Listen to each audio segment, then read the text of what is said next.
Bhagavate Vasudevaya. Srimad Bhagavatam Skanda 1 Bab 2 Sloka 8. Lanjutan ketuhanan dan pelayanan suci kepadanya. Dharma swanustita pumsam Visvaksena kata suyaha Not padayet yadirati Sramaewa hi kevalam. Artinya, kegiatan-kegiatan yang dilakukan manusia menurut kedudukannya hanyalah pekerjaan sia-sia jika mereka tidak membangkitkan rasa tertarik kepada amanat personalitas tertinggi Tuhan Yang Maha Esa. Penjelasan dari Yang Maha Berkarunia, Esi Bhaktivedanta Swami Prabhupada. Ada berbagai jenis kegiatan dharma menurut berbagai pandangan hidup seseorang. Menurut orang materialistik kasar yang tidak dapat melihat sesuatu pun di luar badan material kasarnya, tidak ada sesuatu di luar indranya. Karena itu, lingkungan aktivitas orang materialistik terbatas pada usaha mementingkan diri sendiri.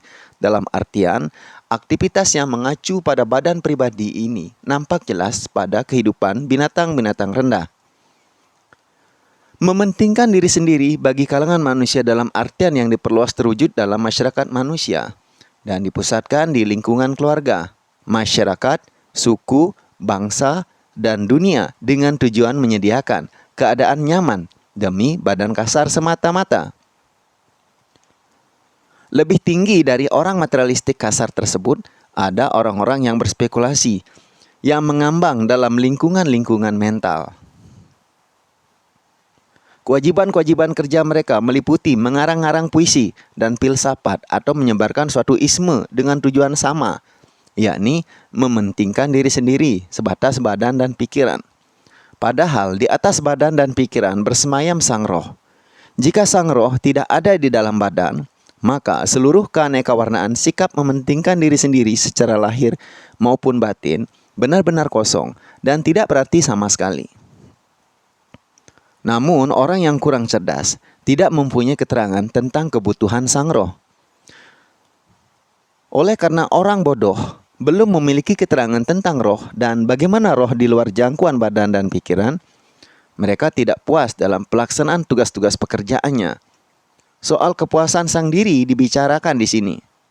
Sang diri melebihi badan kasar dan pikiran. Tanpa mengetahui kebutuhan roh yang sedang tidur, seseorang tidak dapat bahagia hanya dengan menyenangkan badan dan pikiran.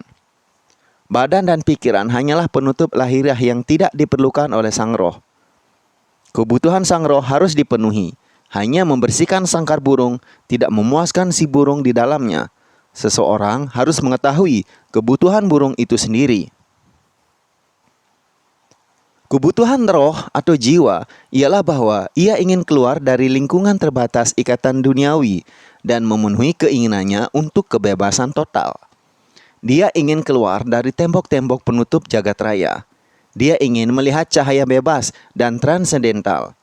Kebebasan lengkap tersebut dicapai apabila roh berjumpa dengan roh yang lengkap, personalitas Tuhan Yang Maha Esa. Terdapat cinta kepada Tuhan yang terpendam dalam hati setiap insan. Eksistensinya spiritual diwujudkan melalui badan kasar. Orang materialistik yang kasar dapat melihat secara nyata bahwa keuntungan duniawinya terbatas hanya pada waktu dan ruang, baik di dunia ini maupun di dunia lain.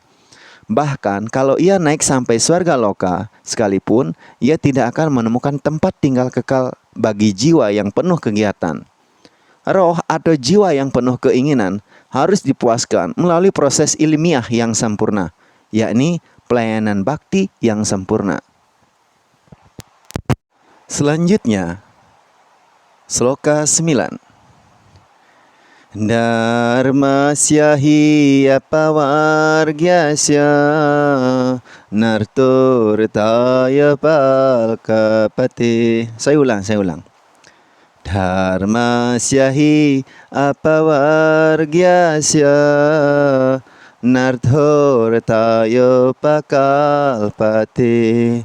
Nartasya dharmaikantasya kamolabhaya hi smritaha. Artinya, segala kesibukan pekerjaan pasti dimaksudkan untuk mencapai pembebasan tertinggi. Semua kesibukan itu hendaknya tidak pernah dilakukan demi keuntungan duniawi. Lagi pula, menurut para resi, orang yang sibuk dalam pengabdian pekerjaan tertinggi hendaknya tidak pernah memakai keuntungan duniawi untuk mengembangkan kepuasan indrawi. Penjelasan dari Yang Maha Berkarunia, Esi Bhaktivedanta Swami Prabhupada. Kita telah membicarakan bahwa pengabdian suci murni kepada Tuhan dengan sendirinya disusul oleh pengetahuan sempurna dan ketidakterikatan dari kehidupan material. Tetapi ada sebagian orang beranggapan bahwa segala jenis kesibukan, pekerjaan, termasuk yang bersifat ritual, dimaksudkan demi keuntungan duniawi. Manusia biasa manapun di semua tempat di dunia cenderung mengharapkan keuntungan material sebagai imbalan atas pengabdian keagamaan atau pengabdian pekerjaan lainnya. Keuntungan duniawi sebagai pemikat bahkan ditawarkan dalam sastra Weda sekalipun, dan kebanyakan orang tertarik oleh pemikat atau berkah keagamaan tersebut. Mengapa orang yang konon beragama terpancing oleh keuntungan duniawi? Ini lantaran keuntungan duniawi yang diperoleh seseorang memungkinkan ia dapat memenuhi hasratnya untuk kepuasan indera duniawinya. Lingkaran kesibukan kerja tersebut termasuk pula apa yang disebut kegiatan ritual keagamaan yang dibarengi oleh keuntungan duniawi. Dan keuntungan duniawi itu akan disusul dengan terpenuhinya keinginan. Kepuasan indera adalah cara umum bagi segala jenis orang yang sibuk sepenuhnya. Namun dalam pernyataan Sutta Goswami 14. Menurut keputusan Srimad Bhagavatam, cara tersebut terbukti keliru oleh sloka ini. Hendaknya orang jangan pernah bersibuk dalam pengabdian manapun hanya demi keuntungan duniawi. Keuntungan duniawi juga hendaknya jangan digunakan untuk kepuasan indrawi. Selanjutnya, bab 2, sloka 10. Kama syanendriya pritir labho jivetayavata jiwasya tatva jigyasya narto yasceha karma bihi. Artinya, tujuan hidup hendaknya tidak pernah diarahkan menuju kepuasan indera material atau indrawi. Sebaiknya orang hanya menginginkan kehidupan yang sehat atau pembebasan diri, sebab manusia dimaksudkan untuk bertanya tentang kebenaran mutlak. Seharusnya tidak ada hal yang lain menjadi tujuan aktivitas seseorang. Penjelasan. Peradaban duniawi yang sepenuhnya bingung mengarah pada tujuan yang salah, yaitu kepada terpenuhinya keinginan dalam kenikmatan indera indrawi. Dalam peradaban tersebut, di segala bidang kehidupan, tujuan utama adalah kepuasan indera. Di bidang politik, kerja sosial, perikemanusiaan, kedermawanan, dan kesenangan indrawi-indrawi yang sama semakin menonjol. Di bidang politik, para pemimpin manusia berkelahi satu sama lain guna memenuhi kepuasan indera pribadinya. Orang yang memberi surat suara menyanjung orang yang disebut pemimpin hanya jika mereka menjanjikan kesenangan indera-indera atau nafsu. Begitu para pendukungnya kurang puas dalam kenikmatan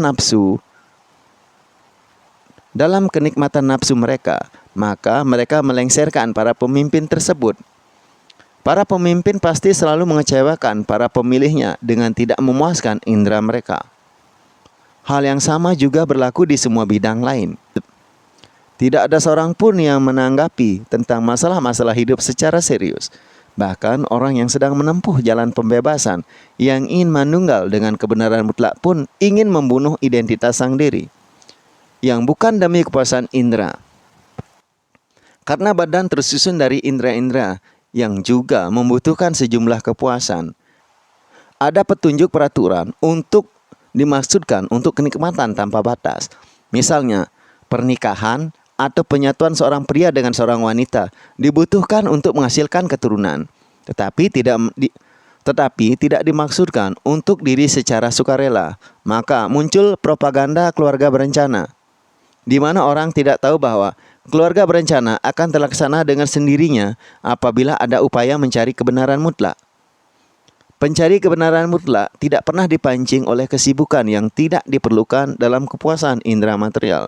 Sebab para siswa yang serius mencari kebenaran mutlak selalu sangat sibuk dengan aktivitas pencarian kebenaran. Karena itu, di setiap bidang kehidupan, tujuan tertinggi haruslah untuk mencari kebenaran mutlak. Dan jenis kesibukan seperti itu akan menjadikan seseorang bahagia, sebab kesibukannya dalam berbagai jenis kepuasan indera akan berkurang. Arti dari kebenaran mutlak dijelaskan sebagai berikut. Selanjutnya, bab 2, sloka 11. Wadantita tatwa vidas tatwam yadgyanam advayam brahmeti paramatmeti bhagawan iti sabdyate. Para rohaniawan yang berpengetahuan yang mengenal kebenaran mutlak menyebut substansi tunggal tersebut sebagai Brahman, Paramatma, atau Bhagawan. Penjelasan dari Yang Maha Berkarunia, Esi Bhaktivedanta Swami Prabhupada. Kebenaran mutlak adalah subjek dan objek, dan tidak ada perbedaan sifat dalam hal itu. Karena itu Brahman, Paramatma, dan Bhagawan bersatu dan sama dalam sifat. Hakikat yang sama diinsapi sebagai Brahman yang tanpa personalitas oleh para siswa Upanishad-Upanishad. Kebenaran mutlak diinsapi sebagai Paramatma yang terlokalisir oleh para Hiranyagarbha atau para yogi, dan sebagai Bhagawan oleh para bhakti atau pencipta Tuhan. Dengan kata lain, Bhagawan atau personalitas Tuhan Yang Maha Esa adalah ujung kata dari kebenaran mutlak. Paramatma adalah perwujudan sebagian dari personalitas Tuhan Yang Maha Esa, dan Brahman yang impersonal atau tanpa wujud adalah cahaya yang berkilau dari personalitas Tuhan Yang Maha Esa, seperti halnya sinar matahari dari Dewa Matahari. Siswa-siswa yang kurang cerdas dari dua perguruan tersebut di atas kadang mengajukan argumentasi untuk mendukung keinsapan masing-masing. Namun orang yang melihat kebenaran mutlak secara sempurna mengetahui dengan baik bahwa tiga ciri kebenaran mutlak yang tunggal adalah berbagai pandangan perspektif dilihat dari sudut-sudut yang berbeda. Sebagaimana diterangkan dalam sloka pertama dari bab 1 Bhagavatam, kebenaran mutlak memenuhi kebutuhan sendiri, maha mengetahui dan bebas dari khayalan kenisbian. Di dunia nisbi, ia mengetahui berbeda dari yang diketahui. Namun dalam kebenaran mutlak, baik yang mengetahui maupun yang diketahui menyatu dan sama. Di dunia nisbi, yang mengetahui adalah roh yang hidup atau energi superior. Sedangkan yang diketahui dalam benda atau zat yang tidak bergerak atau energi inferior. Karena itu ada dualitas energi inferior dan energi superior. Sedangkan di dalam alam mutlak, baik yang mengetahui maupun yang tidak diketahui adalah energi superior yang sama. Ada tiga jenis energi dari sumber energi yang paling tinggi. Tidak ada perbedaan antara energi dan sumber energi, namun ada perbedaan dalam sifat energi. Alam mutlak dan entitas hidup berasal dari energi superior yang sama. Namun dunia material berasal dari energi inferior. Makhluk hidup itu berhubungan dengan energi inferior dan ia berkhayal dan berpikiran bahwa dirinya adalah sebagian energi inferior. Karena itu, ada rasa kenisbian di dunia material. Tidak ada perbedaan pengertian antara yang mengetahui dan yang diketahui dalam yang mutlak. Dan karena itu, segala sesuatu di sana bersifat mutlak. Terima kasih telah mendengarkan Srimad Bhagavatam pada hari ini. Kita telah membaca 5 sloka dari bab 2. Semoga hari-hari Anda penuh dengan kebahagiaan. Segala karunia datang dari segala penjuru. Terima kasih telah berkunjung ke Kaliyuga TM Channel. Semoga ini semua memberikan manfaat buat kita. Wassalam.